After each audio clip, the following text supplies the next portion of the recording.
Hello बच्चों, welcome you all to my channel पढ़ लो। तो आज हम स्टार्ट कर रहे हैं क्वाड्रेटिक इक्वेशन चैप्टर नंबर 4, जो कि बहुत ही इजी चैप्टर है बच्चों। तो इसको कॉन्सेप्ट्स को ना स्टार्टिंग से समझो तो आगे आपको कोई परेशानी नहीं जाएगी, कोई दिक्कत नहीं जाएगी, सब चीज समझ में आता जाएगा, क्योंकि हम लोग बेसिक से स्टार्ट करने वाले हैं और पूरा एडवांस तक जाएंगे। तो ठीक है, तो चलिए समझते हैं हम व्हाट इज क्वाड्रेटिक इक्वेशन।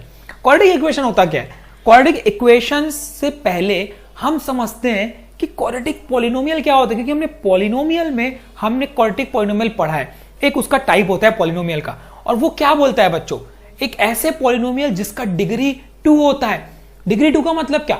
जिसका highest power of a variable क्या हो, 2 हो। देखे फॉर एग्जांपल समझते हैं 2x square plus 7x plus 8, ये एक पॉलिनोमियल हमें दिख रहा है। ये क्या दिख रहा है हमें? f ऑफ x, जो कि एक पॉलिनोमियल हमें दिख रहा है जिसकी डिग्री क्या है? जिसकी डिग्री है 2 बच्चों। देखो हाईएस्ट पावर ऑफ वेरिएबल क्या दिख रहा है? 2, तो इसका मतलब ये क्या कहलाएगा? Quadratic polynomial. लेकिन हमें क्वाड्रेटिक इक्वेशन की बात करना है। आप कभी भी चीज को इक्वेशन कब बोल सकते हो? जब पूरी की पूरी पॉलिनोमियल हम इक्वेट कर देंगे 0 के साथ, मतलब बीच में इक्वल टू की साइन आ जाएगी, तो हम बोलेंगे कि वो क्या है? एक इक्वेशन है। ठीक है, फॉर एग्जाम्पल अगर ये 2x square plus 7x plus 8 को मैंने अगर इक्वेट कर दिया 0 के साथ, तो अब ये बन जाएगी क्वाड्रेटिक इक्वेशन। क्यों क्वाड्रेटिक इक्वेशन? क्योंकि अगर आप ध्यान दोगे तो इस इक्वेशन की जो डिग्री है वो क्या दिख रही है हमें? वो दिख रही है 2, क्योंकि highest power of a variable क्या है बच्चों? वो है 2। और ये इक्वल टू की साइन भी मुझे दिख रही है यहां पे। ये क्या है? Equal to sign. तो जब भी आपको इक्वल टू साइन दिखा और highest power of a variable 2 दिखा, तो आप सीधा बोल दीजिएगा कि ये क्या है? ये एक क्वाड्रेटिक इक्वेशन है। टर्म से कोई मतलब नहीं है, टर्म जितने भी हो। देखो अगर सिंगल टर्म है ना, अगर ये सिंगल टर्म है फॉर एग्जांपल 2x स्क्वायर और ये इक्वल टू 0 है, ठीक, तभी भी ये क्या कहलाएगा? ये एक क्वाड्रेटिक इक्वेशन कहलाएगा बच्चों। क्यों? क्योंकि अगर मैं इसके भी इक्वेशन की बात करूंगा तो इसका highest power of a variable क्या है? वो है 2, मतलब डिग्री 2। तो हम क्या बोलेंगे इसको? Quadratic equation. तो मुझे लगता है कि अब क्वाड्रेटिक इक्वेशन आपको समझ में आ गया होगा, है ना। पॉलिनोमियल चैप्टर से डिराइव हुआ क्वाड्रेटिक पॉलिनोमियल, इससे डिराइव हुआ क्या? Quadratic equation. जब हम उसको क्या कर देंगे? इक्वल टू साइन लगा देंगे। ठीक, तो अब हम बढ़ते हैं इसके जनरल फॉर्म की तरफ। अब क्वाड्रेटिक इक्वेशन का जनरल फॉर्म क्या होता है?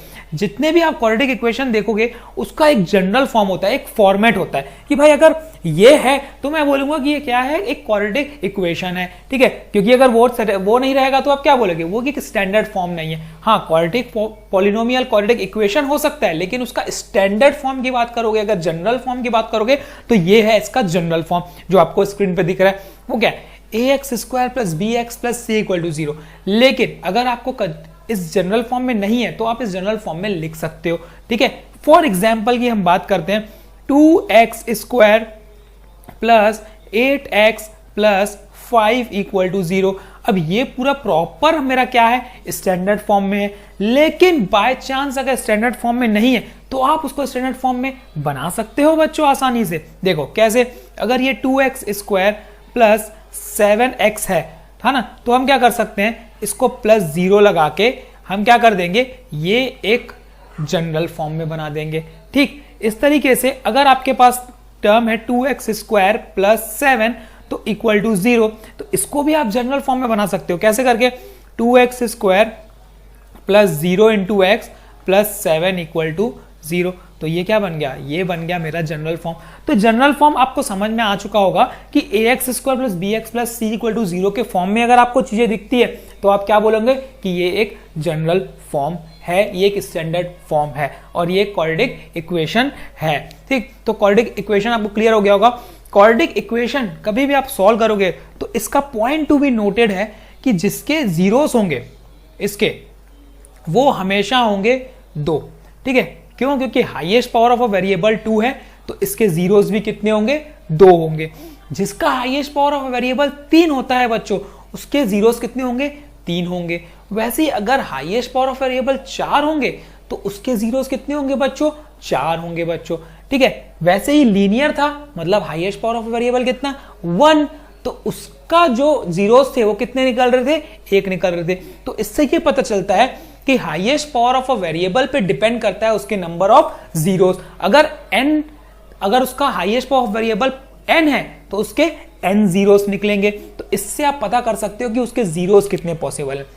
लेकिन अभी हम क्वाड्रेटिक इक्वेशन की बात कर रहे हैं और क्वाड्रेटिक इक्वेशन में जो जीरोस निकलेंगे वो हमेशा कितने निकलेंगे, 2 जीरोस निकलेंगे। तो अब हम पढ़ेंगे यही क्वाड्रेटिक इक्वेशन पूरी और जीरोस कितने निकालेंगे, 2 निकालेंगे। ठीक, अब ये जीरोस तो हमने समझ लिया कि इसके 2 होंगे क्योंकि ये क्वाड्रेटिक पॉलिनोमियल है, इसकी हाईएस्ट पावर ऑफ वेरिएबल कितना है, 2 है, इसीलिए हम क्या बोलेंगे, जीरोस भी 2 रहेंगे। अब बात आती है क्वाड्रेटिक पॉलिनोमियल और क्वाड्रेटिक इक्वेशन की हमें जरूरत क्यों पड़ी भाई। अगर क्वाड्रेटिक इक्वेशन की हम क्यों पढ़ रहे हैं, क्वाड्रेटिक इक्वेशन की जरूरत कैसे पड़ेगी, है ना। तो अगर आपके पास सपोज एक प्लॉट है, ठीक, हमने समझ लिया एक प्लॉट, ठीक।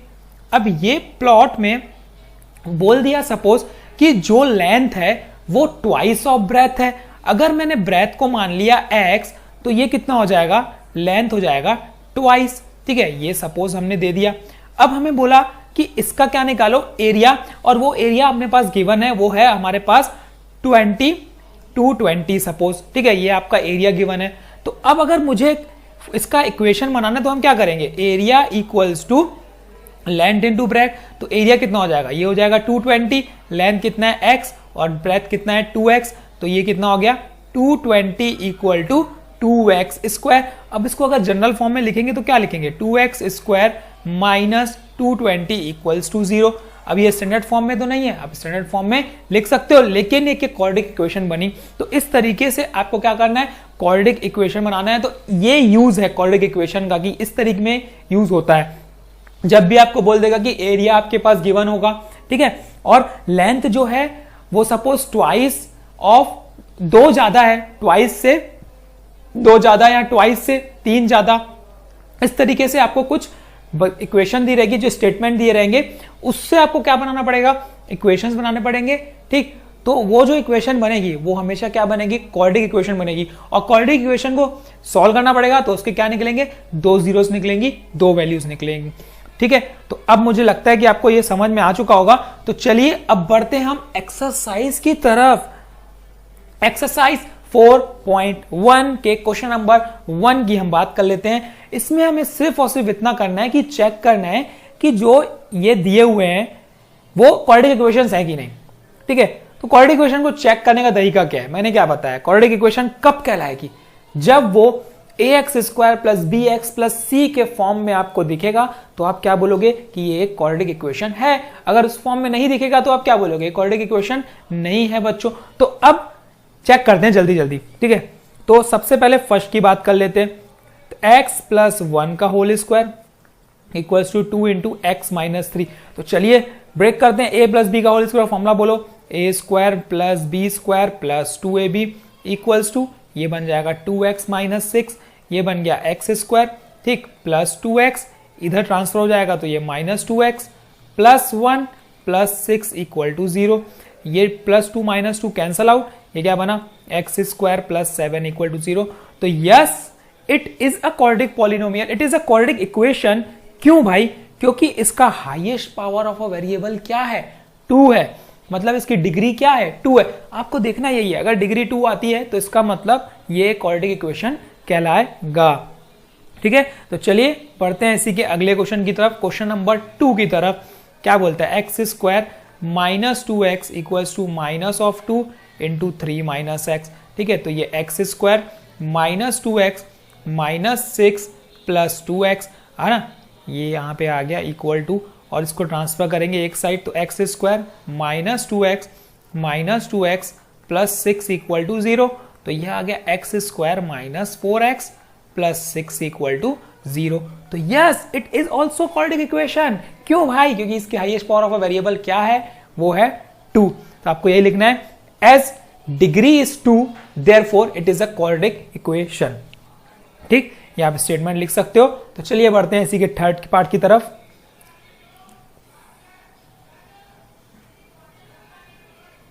इसका थर्ड पार्ट क्या बोलता है, x minus 2 into x plus 1 is equals to x minus 1 into x plus 3।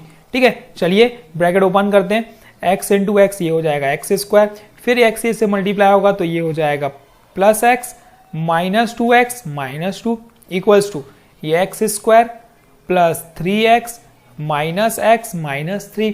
अब सबको एक साइड ले जाते हैं, X square minus X square, X minus 2x that is minus X, 3x minus 2x that is plus 2, तो उधर जाके कितना हो जाएगा माइनस 2x। अब ये माइनस 2 प्लस 3 इक्वल्स टू 0। तो यहां से अगर नोटिस करोगे तो ये कैंसल आउट। अब क्या मिला, minus 3x plus 1 equal to 0। तो ये एक क्वाड्रेटिक इक्वेशन नहीं है बच्चों, जो कि आपको क्लियरली दिख रहा है कि इसका highest power of a variable क्या दिख रहा है, वो है 1। तो ये लीनियर इक्वेशन है, क्वाड्रेटिक इक्वेशन नहीं है। ठीक, अब इसका फोर्थ पार्ट ये आपका होमवर्क है, आप मुझे करके बताएंगे कि आपसे ये बन रहा है कि नहीं। तो अब ये क्वेश्चन नंबर 1 जो था इसमें यही है कि आपको चेक करना है कि ये क्वाड्रेटिक इक्वेशन है कि नहीं। तो इसके 8 क्वेश्चंस हैं, ठीक है, तो 3 मैंने आपको बताए हैं। अब इसके 4 क्वेश्चंस आप करेंगे, आप मुझे बताएंगे, ठीक है, कि और नहीं बनेगा तो मैं आपका डाउट क्लियर करूंगा, पर कॉन्सेप्ट यही बोलता है बच्चों। ठीक, तो चलिए हम क्वेश्चन नंबर 2 की बात करेंगे, लेकिन उससे भी पहले अगर आप इस चैनल पे नए हैं तो इस चैनल पे सब्सक्राइब कर लीजिए ताकि आपको आगे के सॉल्यूशंस कंटिन्यूसली मिलते रहे।